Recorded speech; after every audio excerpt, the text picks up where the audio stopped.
Hello, my name's Leah Syme. Welcome back to my channel. I've been talking about some of my Wendy friend encounters, and I just kind of wanted to continue with that. So in eighth grade, and this is going to take a while, get to the fun part. My best friend from the neighborhood was actually going to my school, and she's a year younger than I was, and she invited me to a party with some of her friends that were also in seventh grade because I was in eighth grade. And I kind of had a bad feeling about it. So she kind of, talked me into it a little bit and told me everything would be fine. And we went to this girl's home, and her dad had PTSD, and I didn't understand what that was at that time. But he had it really bad from being in Vietnam. And so he asks us, what do we all thought about Vietnam? And I was like, what even is that? And he said, well, I mean, everybody had to know about Vietnam. Your dad had to go. And I was like, no, I don't think so, because my parents probably would have mentioned that. Um, and then he said something about the, oh, we must have run off to Canada, like frightened rats or something. And he started getting really upset. And I just had such a bad feeling. And so he grabs my neck and hangs me under his arm like this. And he starts telling everybody about how he got sprayed with napalm. And if he'd had a Kong, excuse my terrible language, if he had an enemy person in his grip, he would have just, kept squeezing, and he was starting to choke me, and the angel of death showed up. And I finally thought, with all my might, I gave his wife the look, and I was like, "Help me!" And she told him to drop me, and so I was okay. And it was really, really scary. So, um, he didn't want me there, and he was drinking, and I knew that that could lead to something really, really bad because my dad would drink too. After he was discharged honorably from the army. Um, there are some other incidents that happened at work where he stood up for somebody, ended up that person didn't file a report, and then the government got really angry at him, so they chastised him, and he ended up losing his position, and he had to go work in another department, and it ended up being a really good thing because they got rid of the first department, but he never saw it that way. Anyway, we're going to sleep. And I'm thinking this guy is gonna like wake up and, do Harry Carey in the middle of the night. So I've got all my clothes on and I've got my shoes on, and I'm just feeling really unsafe. And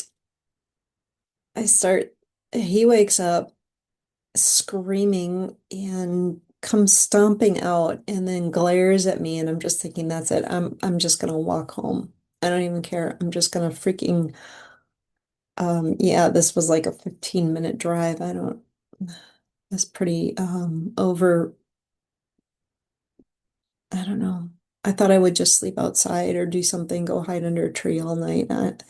Anyway, the angel of death shows up again. And I was like, dude, are you trying to harass me? Are you trying to make me die? Why are you even here? And of course, Ezra is just like, it's like, no, no, it's just my job. As soon as you go outside, I'll help you out. And I was like, why? What's outside? And I was very good at hopping out of my body, remote viewing, out of body experience. I did that. So I really wondered what was outside. As soon as I wondered and asked the question, of course, I just remote viewed to this creature that was at the side of the house. And he was kind of hiding behind a bush. And what it was is like the, deer horns, skeleton, and then these red eyes that were sunken in, and kind of like looked like the, basic zombie deer, like, Bigfoot's evil older stepbrother, basically. And I was like, oh, I don't really want to go deal with him. So I'm like, I guess I will just stay here. I was thinking that too. The angel of death who is telepathic, so I didn't have to be, talking to myself in front of everybody and sounding like a complete idiot. Um, and so I really didn't actually run into that Wendy, but like a few minutes later, there was a pull on the front door that startled the girl who was having the party. And then the next morning, her dad made me call my mom at like 7 o'clock in the morning to get out. And I just ran back to the car as fast as I could because it still seemed early and I was worried about that, Wendy creature. And I didn't know what it was. But and that's when I found out that, yeah, my dad had been an officer in the reserves and he had done 8 years of duty and they said he could retire and then he would get his veterans benefits while it came up for renewal. So um he had to go 2.5 hours away twice a month and stay for the whole weekend. And they were trying to get pregnant with my sister, and it was a big deal. And so they decided not to go. And they said if you don't sign on for another 8 years, he couldn't get his benefits and be called a veteran. And he got so pissed off he just decided they were not to do it. And 5 days later, his I don't want to say platoon, his company got called up to go to Vietnam. And so he was honorably discharged, so he didn't have to go to Vietnam. And I'm glad because I don't think he would have survived it. And I'm glad that I didn't go outside that night. And that girl never spoke to me again. Except to say that, her dad told her that she couldn't hang out with some bee whose father was, basically a draft dodger and from the war, and he wasn't, but she never stood still long enough for me to tell her that. So I finally figured, well, if you're going to be that shallow and not even listen to my side of the story, whatever, just, go be your bad self somewhere else. I mean, what do you do? Some people they just don't get it. So anyway, other, that's one of the other Wendy stories where I'm glad I didn't run into them. I guess I do have more time. So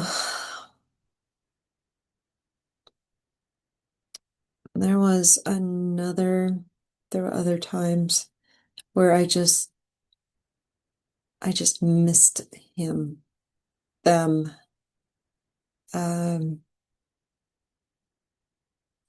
After the time that we got chased out of the woods in high school, um,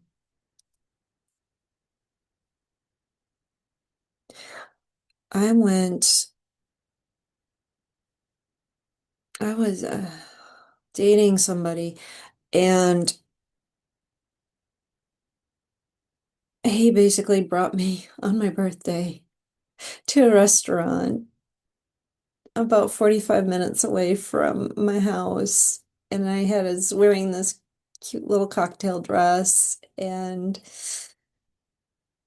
he got a phone call from another woman and he left the table, and I didn't have anything on me. I just had this dress, and I guess that moral of the story is always bring something, credit card and your license. So, some mad money, my mom always called it, and I just didn't. So I was like stuck there, and I got so pissed off. I was like, I'm gonna freaking take these stupid shoes off, and I'm going to hike home. And I had a vision where, I just, uh, they're very good at slitting people's throats. And they found me the next morning and my throat was slit. And the police were like, well, obviously she was pimping herself out because she's in this outfit, and she was out at night. And my parents were like, no, no, no, she was a single mom. And I had 3 kids by then and I'd been divorced. So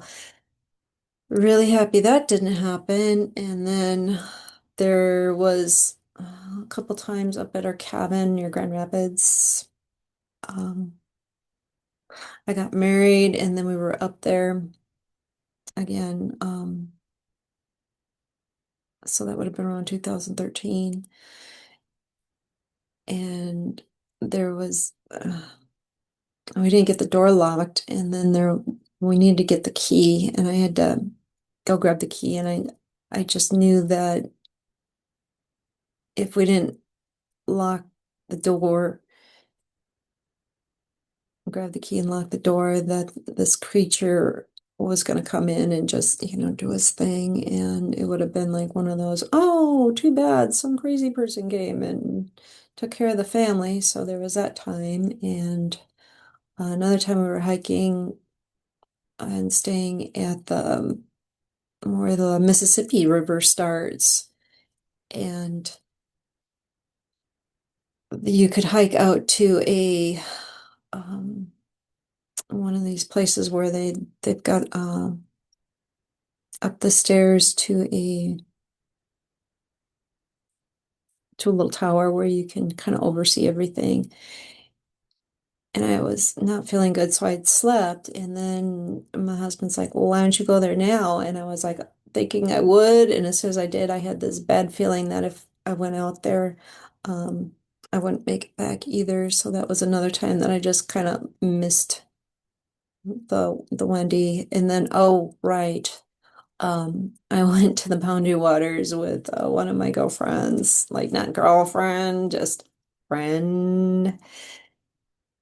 And it was really funny because this was like 93 and there were supposed to be 3 of us, but my one friend couldn't come. So the other friend went, and we did this crazy, I don't know, 285 rod.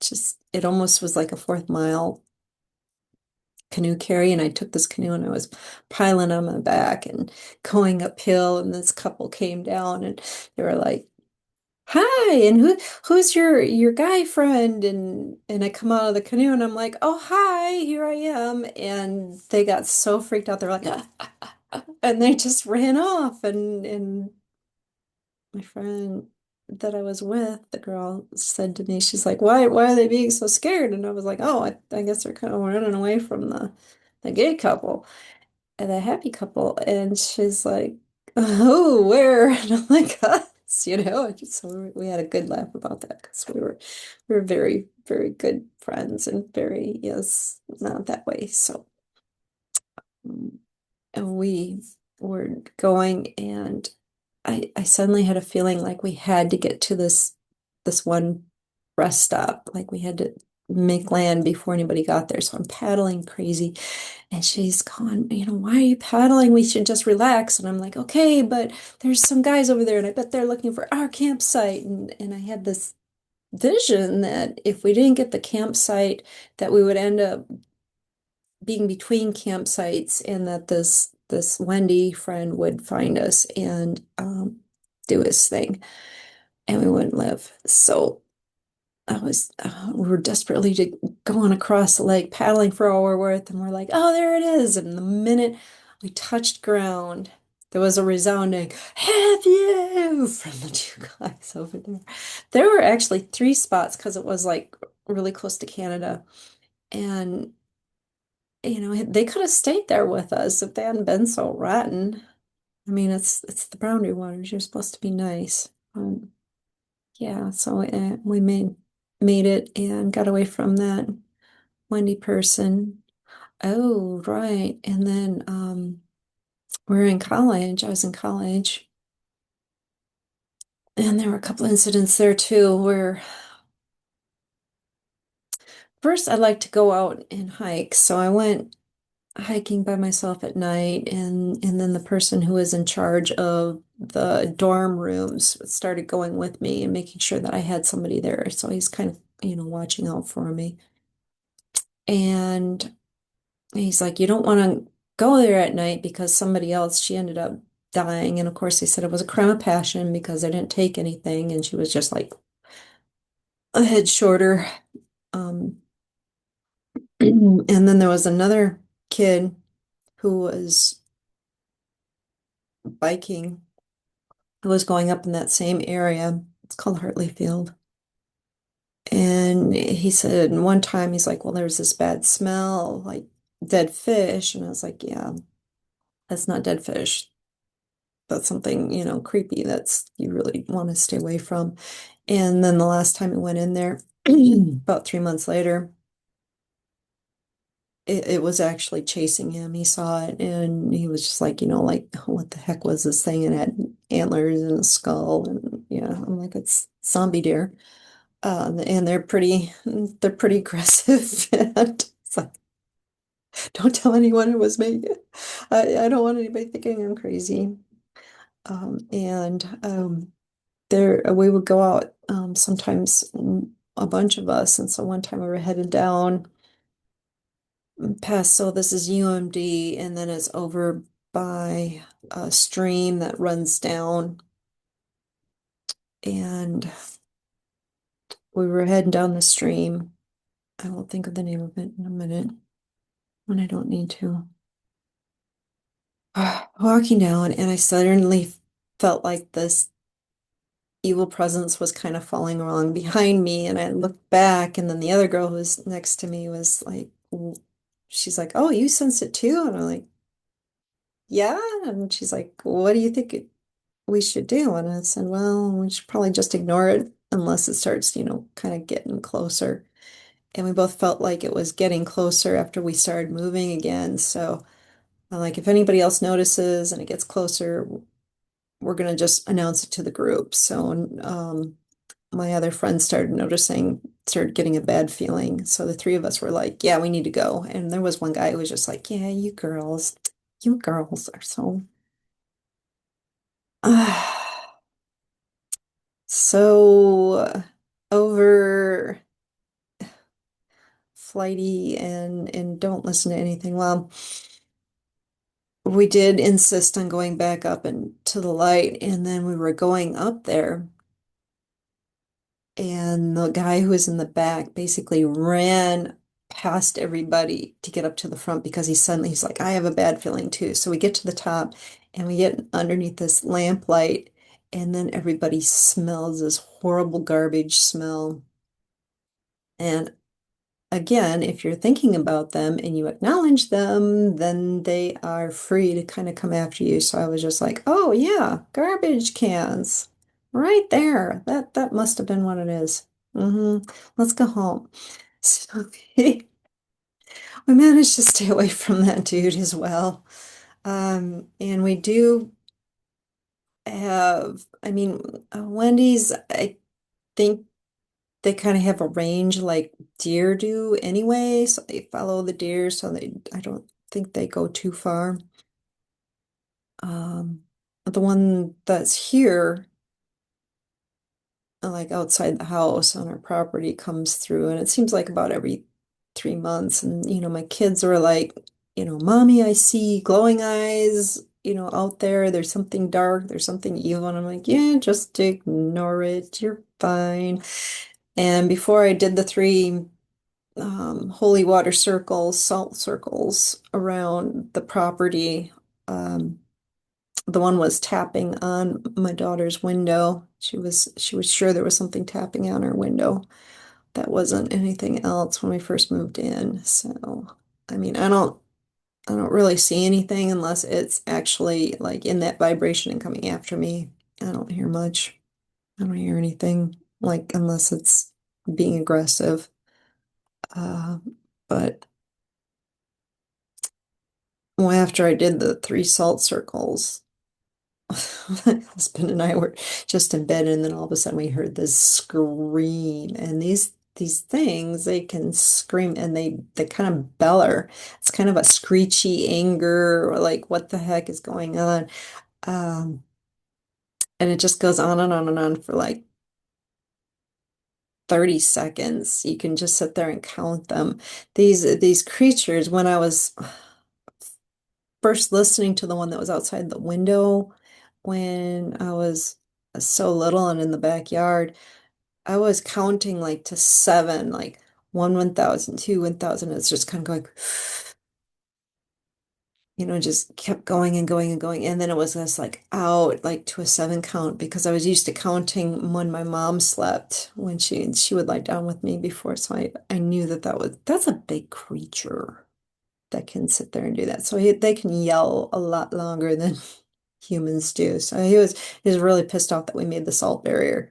And I was trying to kind of make it like off to the side of the path that runs between the houses. And I think that's one of the things is that, that path goes for maybe a mile on the edge of the property lines. So he's like I think everything kind of uses it. Um, and I thought about putting a trail cam out there, and then I was like, I don't really want to know. And my husband's he doesn't want to know. He doesn't believe in it, and he doesn't want to find evidence so that he has to believe in it. And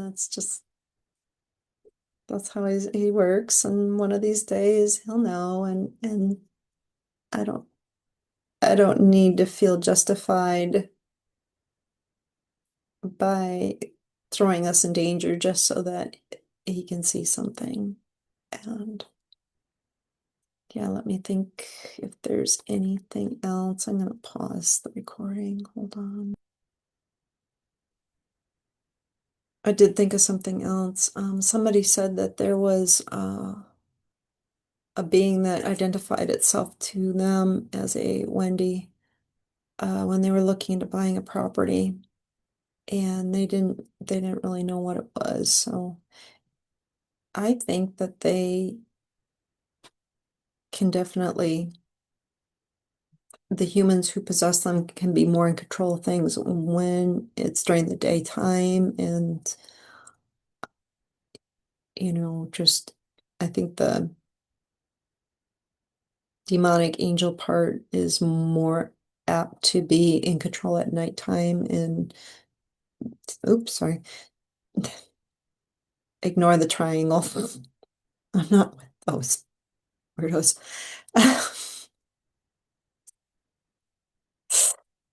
Um, ignore that, and I don't think that all Wendy's really are out to hurt people. I think they just see us more as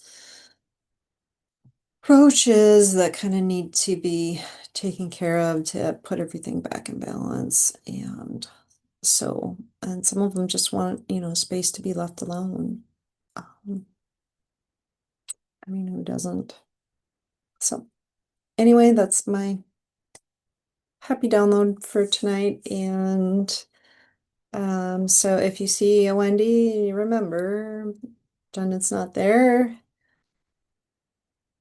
Get out your flashlight and in a worst case scenario, if you're near a fire, you can do in a fire or, get into a building or something like that. So thanks for listening and we'll see you next time.